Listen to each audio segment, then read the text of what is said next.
Hi guys, welcome to Counterpoints. My name is Connor, and today we are going to be breaking down Hammer and Bolter Artifacts. It's an awesome episode. I sincerely enjoyed it, and I'm very much looking forward to enjoying it again with you guys. All mortal endeavors is just the universe's futility wearing a mask of self-delusion. Cesarek, the Silent King. Listen, bro, you're like an immortal, robot demon. Screw you, man. So rude of an immortal person to say that to a mere mortal. But this mere mortal, my name is Connor. I'm a Marine Corps veteran, law enforcement veteran, a science fiction, political, and philosophy nerd. And without further ado, let's get into it.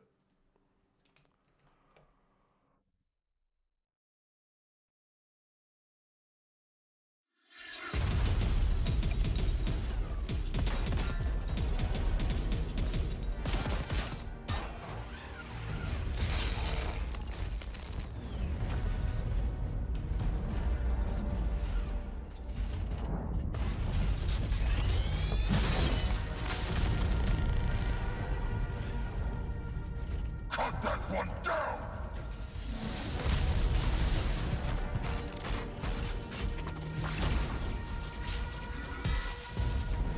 Killed! Kill the laughter of the gods!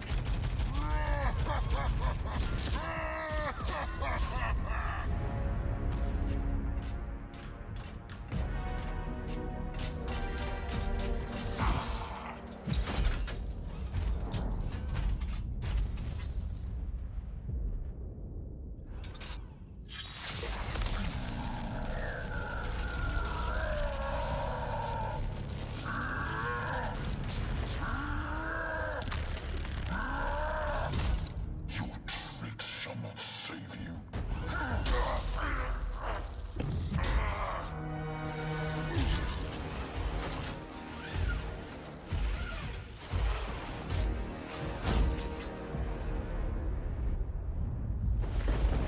This tomb of a world is ours. Your resurrection machines are ruins. You end here. I offer an exchange. What could a creature like you offer us? Power, glory, conquest. The empty promise of a doomed Xenos. Reality. In an agglomeration of dead ships. Far from here, there is an artifact made by our ancient enemies, the Eldari. It let them tunnel beneath reality and create their paths between the stars. Their webway. This artifact would allow you to do the same. We have never been able to unlock the mysteries of the webway. If we did, armies could be marched across the galaxy at will. It will be yours if you wish. We wish only for your annihilation. Let him speak. Yes! So, part of what I love about this piece so far and throughout it is you actually get a sense for the power of the Chaos Space Marines. Like, it's kind of, as an Imperial player or an Imperial lore enthusiast, it's kind of hard to imagine the attraction of wanting to sell your soul to demons so you can become more powerful and conquer the stars, particularly if there isn't any sexual ambition or anything like that, or any monetary ambition. I mean, like, what is money to a Chaos Space Marine? But what I do see, the laughter of dark gods. What was nice is seeing, Chaos Space Marines cut loose, because they're basically immortal. They become the patrons of their dark gods. They can live forever unless they're cut down in battle. And if they're valiant enough of warriors, then they can ascend to some level of demonhood and become truly immortal. And so why not? Right? Like, if you can rule yourself, you enjoy battle, you can do, fight for yourself for all of eternity. Why not? Right? So I actually really did like this depiction of the Chaos Space Marines and their powers. They were able to easily cut through the Necrons, who are basically Egyptian Terminator mummies.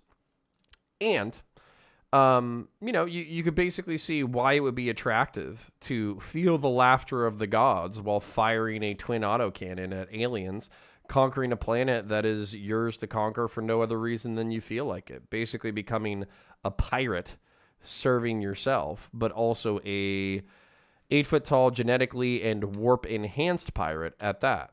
So pretty based, pretty cool. My first time that I've ever enjoyed Chaos in this fashion and marveled at the power of the Terminators. Now, I believe this one is a Chronomancer. Again, I'm not like a Xenos lover, so I don't understand all of the Necron technology. But Necrons, just like everyone else, have different units. So Necron, Chronomancer, and Necrons can build, they can manipulate time and space, and they can teleport. And actually, when you saw the Necron warriors phase out of reality, they're actually being teleported to a different location so they can be repaired. Now, this tomb world is supposed to be the place that they're revivified, and potentially a different place on the tomb world is where they would be repaired.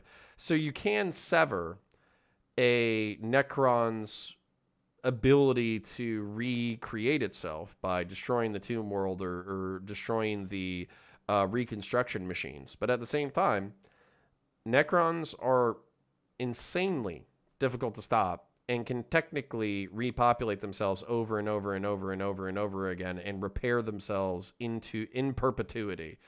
And since they sold their souls to the Catan, a race of sun-sucking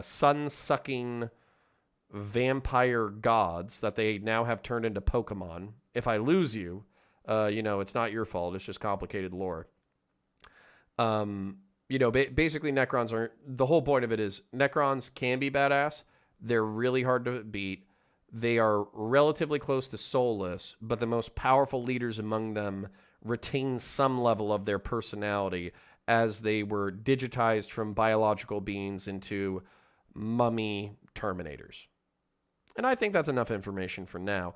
The webway is the safe way to pass through the warp that the Eldar used for millennia.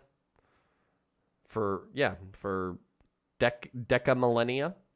And so the Chaos Space Marines being able to either gain access to the webway so they could kill a Eldari, or create their own webways so they could easily travel through the warp to different locations would be a powerful technology for them to procure. But since a Xenos is the person that's telling you about it, I wouldn't trust that shit for a heartbeat. But let's keep it moving.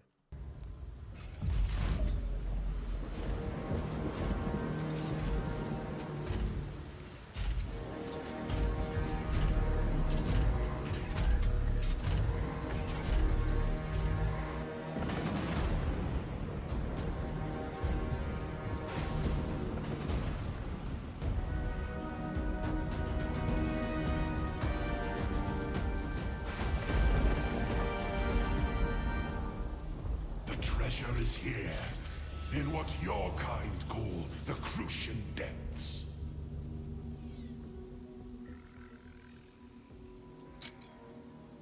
You will go and find if this artifact exists. And if it does, you will bring it to me. By your will, my War Master.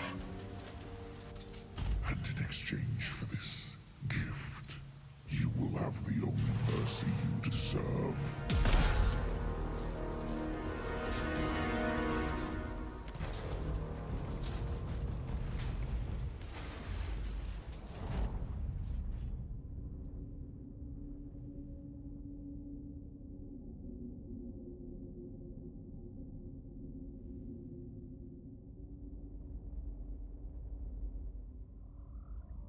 August to maximum.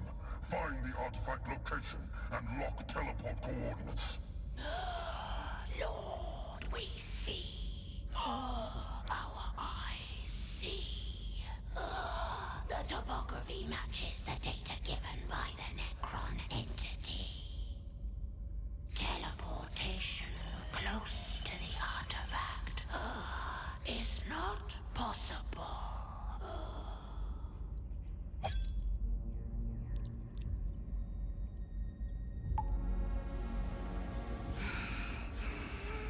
There are clouds in the sacred waters, shadows, absences.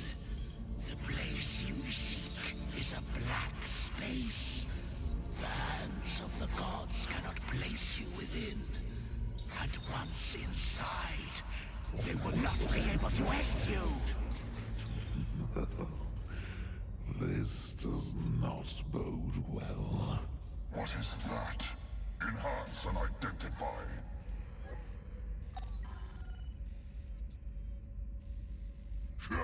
Drukhari raiders. Are their ships active? The Xenos craft are inactive. Life signs and energy signatures read as negative. The Drukhari have the means to make truth seem false. Veils of shadow and lies cast over our eyes. Those ships could be powering up right now, and we wouldn't know it before they stung. I've seen it done. My masters. The Drukhari raiding craft are marked by micro damage from long-term immobility. Meaning that they have been there for some time. I don't like it. Dead ships on the side of a mass of dead ships. I can think of no better place for them to be. They are not part of the mass. They are docked. Are you afraid now, brother? Should we turn and run? I have slain more Drukhari than you have ever glimpsed, and left the corpses for carrion eaters. Do you wish to join them? Enough! We are brothers of the Black Legion, owed to our War Master's will. Nothing else matters. As you say, brother. Suspicion has kept us alive many times, but boldness has brought us victory. The War Master has commanded, and if we fail, then it would be better that we find death. There is no choice. We go.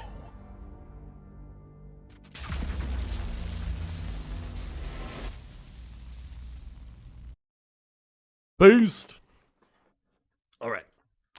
Again, I feel like this is the first time that I've ever encountered and respected chaos simultaneously. So, Abaddon, the Despoiler, the new champion of Chaos Undivided, is there at the, as the Chronomancer is begging for his life in exchange for a gift. He has been enhanced by Chaos to almost be as powerful as a Primarch. And he is larger in size than any Space Marine, Chaos, or Loyalist. And he's almost the size of a Primarch and wields similar power. Now, that sucks, because honestly, I feel like Chaos should have some Primarch demons at the helm as their main bad guys. But what are you going to do? And the Black Legion are the successors to the Luna Wolves, and they basically have incorporated all Chaos Warbands under a single leader who paint their armor black in mourning for the dead Horus Lupercal, but then also wield their power in order to unite Chaos Warbands to a single cause, which is the destruction of the Imperium and the slaughter of the Emperor of Mankind, so humanity can be brought to the will of Chaos. So, seeing the interior of a Chaos ship is actually pretty interesting because you can see how painful perpetual existence could be. All of these creatures are technically immortal, but the astropath or a navigator does have, or even just a deckhand, has a whole bunch of eyes spewing from his head to the point that he's borderline insectoid. A astropath or a psychically sensitive creature is flayed and yet still living and uses whatever remnants of blood it still has inside its body in order to scry into, the immaterium. And then, once inside, the gods will not be able to aid you, and you cannot teleport. And, basically they're sketched out by the Drukhari craft that are docked. But are you afraid now, brother? We are brothers of the Black Legion. Nothing else matters. Suspicion has kept us alive, but boldness has brought us victory. And I love this because they're baited into the situation. They have no options because they can't show up to Abaddon, the Despoiler, and say, hey, listen, it was sketchy, so we didn't go. Like, that's not going to work. It doesn't matter if you're a part of his elite Terminator Justarin guard. It doesn't matter if you're some of his most worthy warriors. If you bring him failure, then that could result in your death as well. And you have to bear in mind that all of these are vying for championhood. So if the sergeant, the Terminator sergeant or Terminator captain, didn't go in at all, then you can gosh darn better believe that the more bold Terminator, who is basically punking his brothers, would probably snitch so he could basically kill the sergeant or the captain Terminator in order to take his place. So, as the sergeant or the captain said, there's no choice. They're going in. The artifact lies ahead. Advance.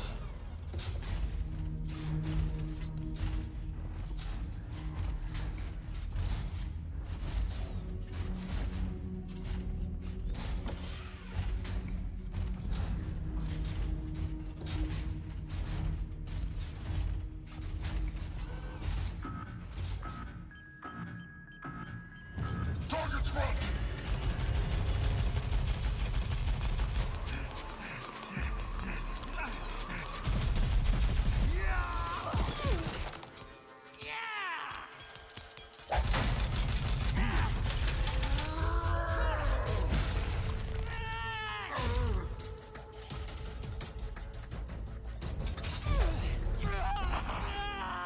Do you wish my mercy?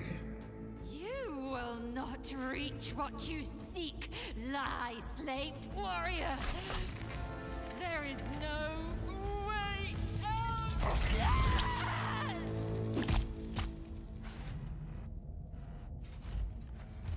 Keep moving. The Xenos are between us and the artifact. Their ship has been dead and inactive for an age, and they're still alive. These ones are dead now.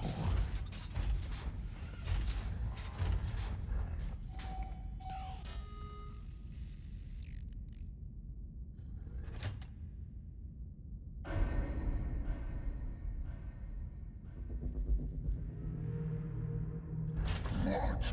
There!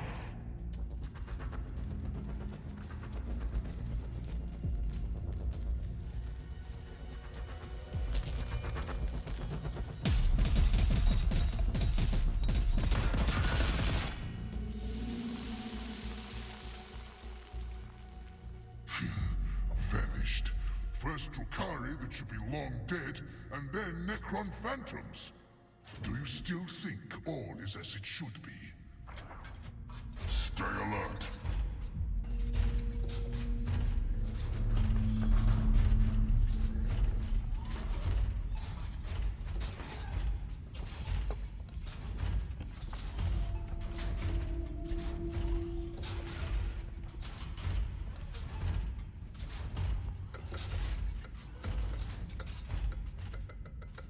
Where is the power for the lights coming from? A power reservoir left active? With enough power to still be running now? This wreck is millennia old. A lifetime of war in the Eye of Terror, witnessing the powers of demons and the miracles of dark gods. And this seems a mystery to you?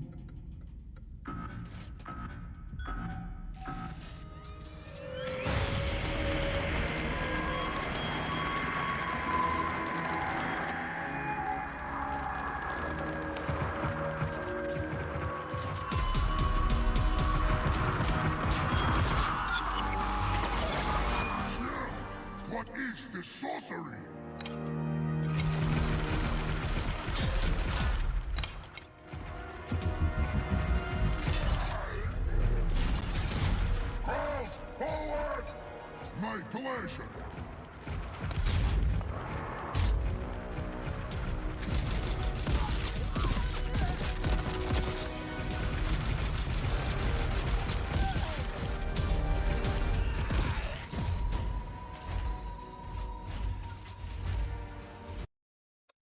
Oh, how I love it. Oh, how I love it so gosh darn much. Drukhari, Chaos Terminators killing each other for my amusement? What is this, heaven? So, the Terminators enter a bunch of dead corridors. I love the animation where he turns a corner with the autocannon, where because the corner is so tight, he actually has to bring the autocannon vertical in order to turn and then bring it back down. And then they're attacked by Drukhari witches being champions of the pits of Kamara. Kamara is the dark city of the Drukhari, the Dark Elves, and they do have the fighting pits in which gladiatorial slaves, including other Xenos races, and Drukhari compete in blood games in order to feed their souls with the suffering of each other and other living creatures.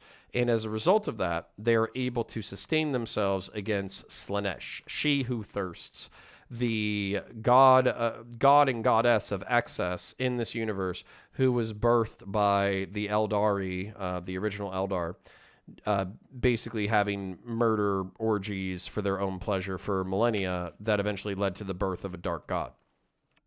So, just normal things. And as a result of the Chaos Terminators being badass, they're able to cut through the witches. They get, "You will never be able to escape!" As she gets crushed by lightning claws. Awesome. Love it.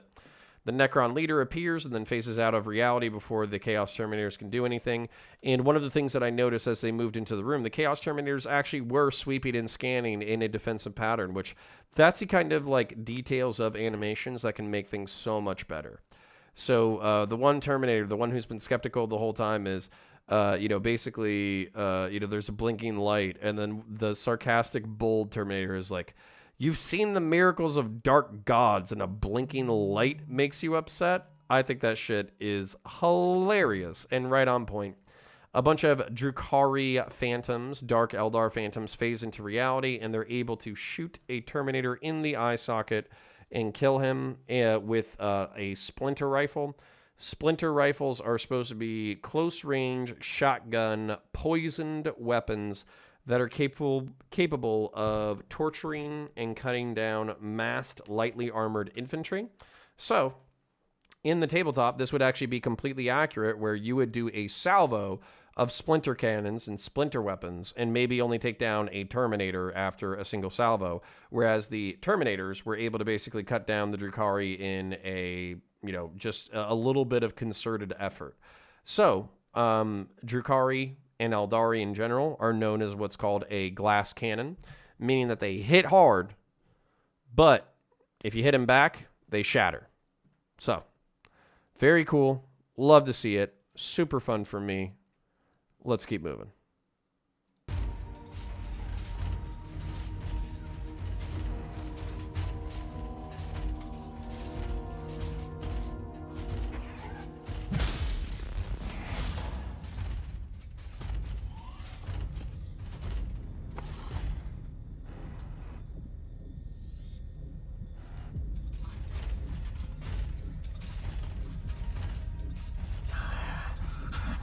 It is ours. These are bolter and power weapon kills.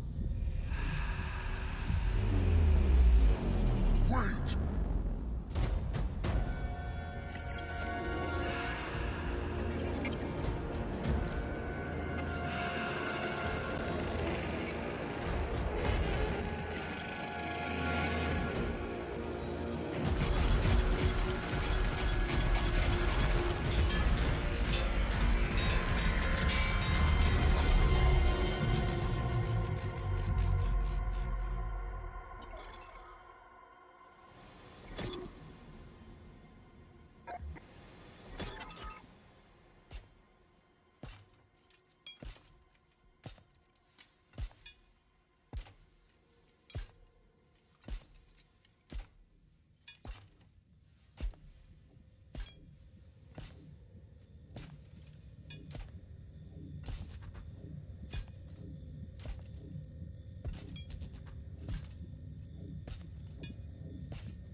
You came very close, this time.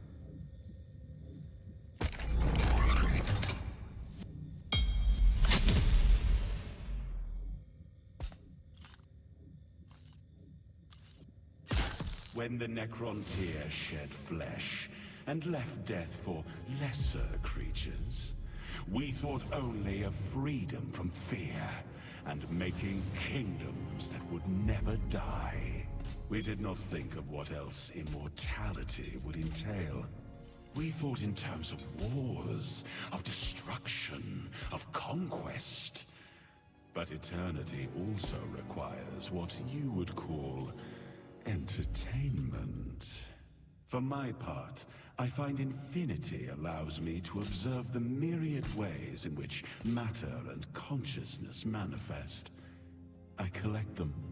Objects, life forms, moments. This is one of my favorites. A device that can create roads under the skin of reality. Worth risking anything for, but nothing compared to what it has brought me. This moment is locked in a tesseract labyrinth, a pocket of space where events play out again and again. Sometimes you reach this moment first, sometimes others do. Each instance is different in countless beautiful details.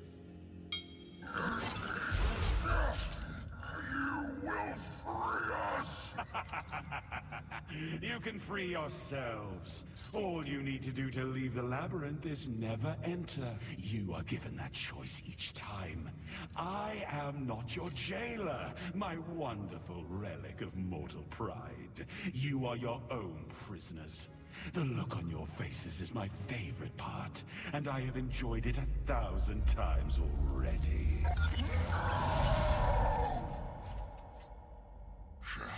I don't like anything of this. Then what? Turn back? No. Suspicion has kept us alive many times, but boldness has brought us victory.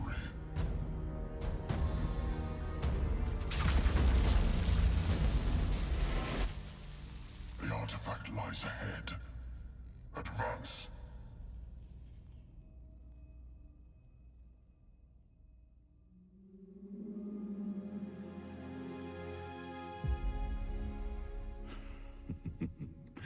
Perfection.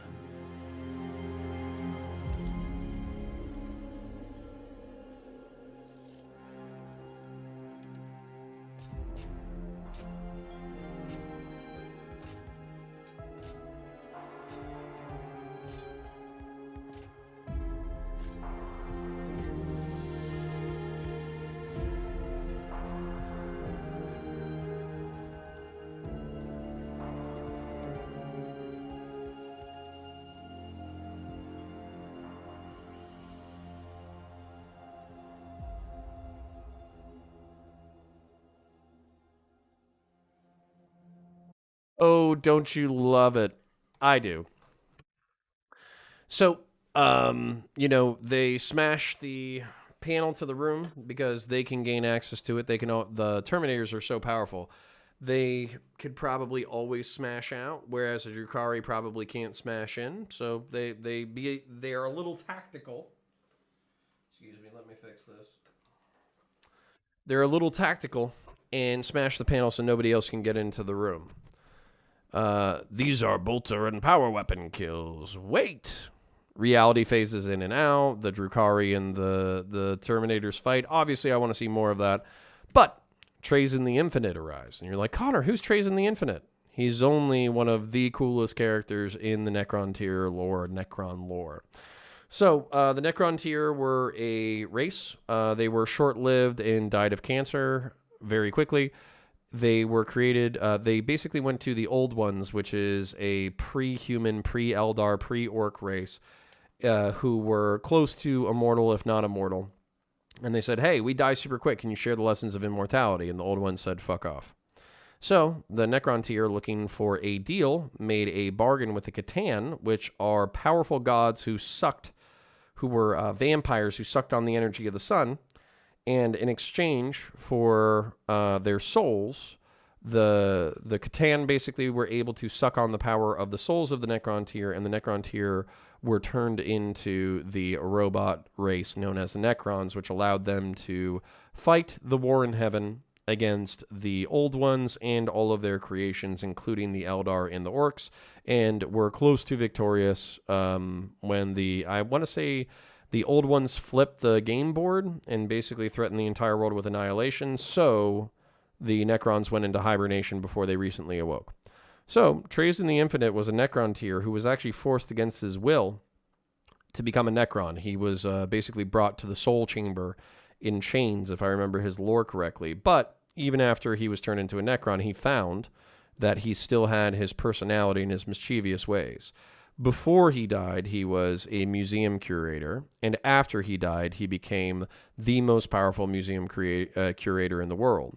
So the Chronomancer, who was killed in the beginning of the series, was actually a trap, and it was Trazyn the whole time, and he has dozens of bodies, dozens of forms, and basically plays these games for his eternal amusement.